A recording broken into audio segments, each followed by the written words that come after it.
Well, hello everybody. I hope you're doing well. What I wanted to do now was I wanted to spend a little time just discussing the work that you turned in for your first assignment, which was the 5 different papers reviewed.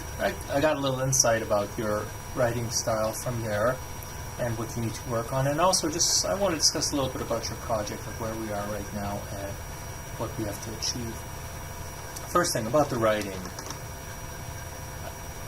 In that assignment, I didn't spend as much time grading grammar and spelling, although there were times when it was unavoidable.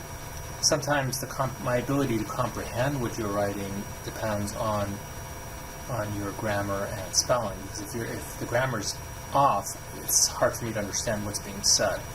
So even when I say I'm not going to attach as much emphasis on grammar and spelling, it's still up to you to write well and see somebody in the writing center if you're having difficulties to make sure that your writing is up to par. So I would say that there were some issues with grammar and spelling that I couldn't avoid. Looking at.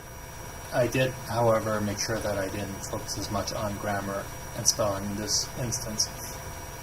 I still think there are issues that we need to deal with as we move forward through this process. And the first is to make sure you understand how to review literature. And I'm seeing some growth in writing, in particular in some cases, and others I don't see as much, but there's still time to work. The first step is to make sure that you read everything thoroughly. Put it down, and then just think about what you read. Think about what you read, and think about it in the context of your interest in public health. So if I'm reading about physical activity, since that's a key interest of mine, I want to put what I read into the context of what I know about physical activity. Does it challenge some of my beliefs? Does it enhance some of my beliefs? Does it introduce new material that I've never thought about? Does it introduce other questions that need further exploration? Just think a little bit about it. And then as I read more and more articles, I'm going to put them together, and I'm going to come up with a really nice picture of the world, a worldview, if you'd like to call it that, that explains what's going on in what's the state of the science and physical activity research.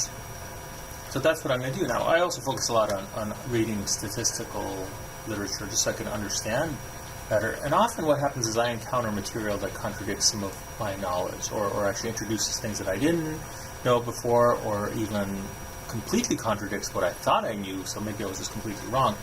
So as I read that, I have to change the way I look at the world. And all of that has to come out in what I'm writing. When we start writing, we have a formula in mind. We know that we have to have, I'm just going to write some stuff down here, we have to have an introduction, right? This introduction is essentially a summary of whatever the presenting problem is. We generally start by, well, actually I'll put some bullets here just to make sure this is nicely done. Okay. So we start by talking about public health relevance. So why is this an important public health issue? We discuss the literature related to our ideas.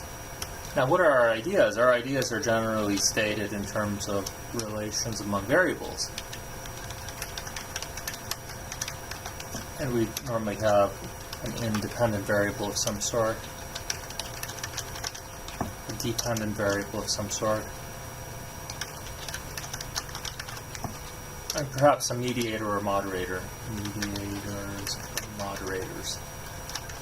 So we have all these different variables that we want to discuss.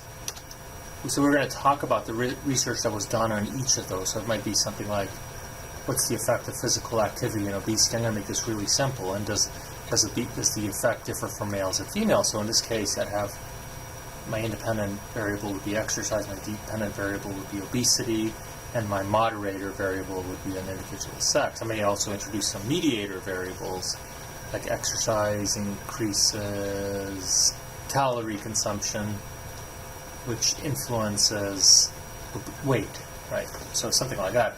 So I can have all these different interesting ideas. I want to discuss that as I'm moving along through this introduction, and then I want to wrap this up with a research question.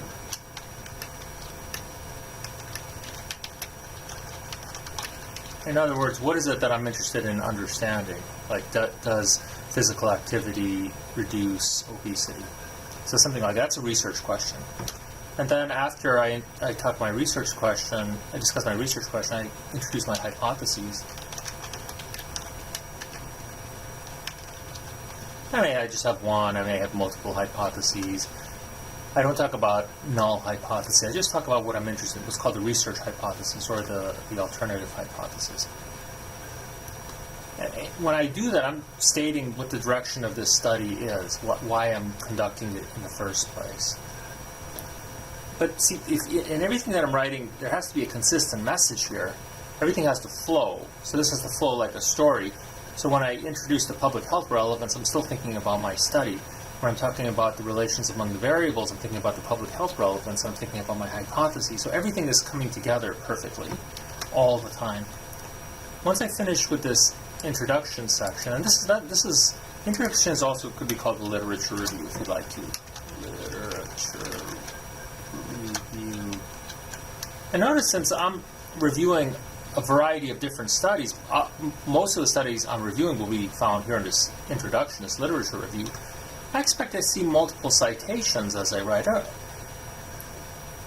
If I see only one citation and it's being done over and over again, to me that tells me that individual who wrote that really didn't pay attention to the other ones and kind of fell in love with one writer because that writer said everything she wanted to hear. The problem there is that we're scientists, we're researchers, we're not interested in the opinions of one, we're interested in the collected average opinion of all individuals, right? If we look at one person, that person could be biased. To me, that indicates a source of, and I hate to use this term, but it's kind of a laziness on our side as researchers if we're only focusing on the work of one individual. So I expect to see a lot of multiple citations. It's showing me that you've read a lot and that you've learned how to integrate that material into a real whole picture. Before I move on here, so that's a key that I noticed in some of this writing was this lack of, in some cases, of citing. Although I saw a reference list, but then I only see a couple citations. That doesn't make any sense to me. You don't want to do that. Okay? This isn't an opinion piece.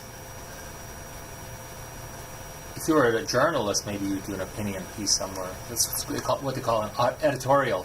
This isn't an editorial. This is work that relies on literature, a careful review of the literature.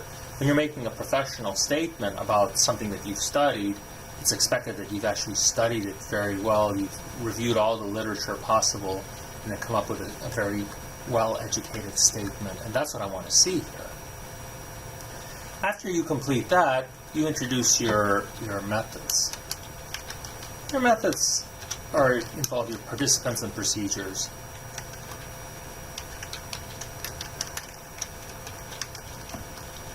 Along with your data analysis plan.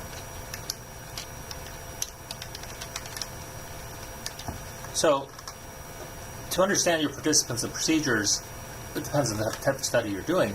When one is collecting her own data, you will explain the procedures that you use to collect the data, to accrue the participants, and the procedures you use to conduct the study. When you're doing a secondary data analysis, you're talking about the data source that you found. So everybody found a data source so far, and now you need to study this. I had one student who's not in this, she's simultaneously taking the course right now, and she came in to see me the other day, and I was looking at her work, and I was like, wow, this is awesome. So this student got to know the data set perfectly. I mean, everything. She investigated variables, she could tell me the history of the data source. That's what I want to see. I want to see this complete engulfment, if that's a word, into that data set. You really getting to know the data set. This requires work. I'm going to make a statement that it's very, very important. Being a graduate student requires a lot of work.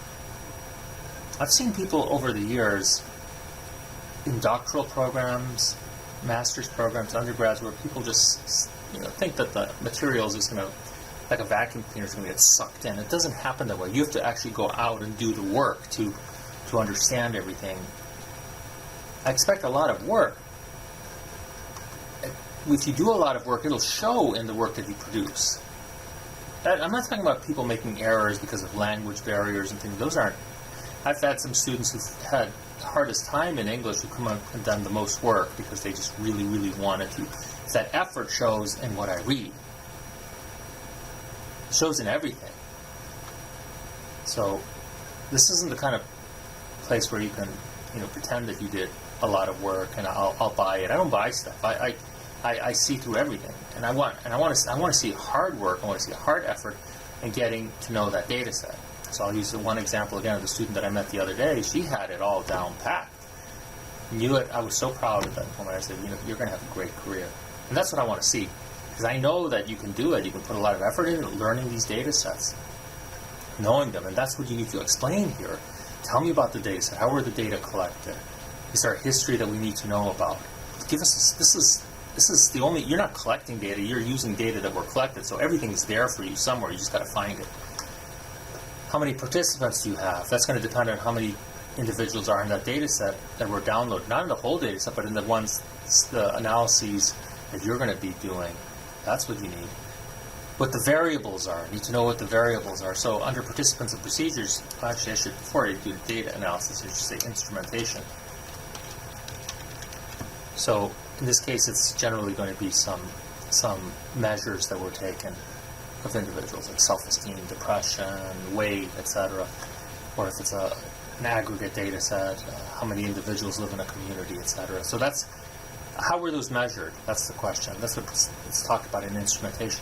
Those of you who are using data sets that have survey measures, you have to give us information about the validity and the reliability of all the instruments.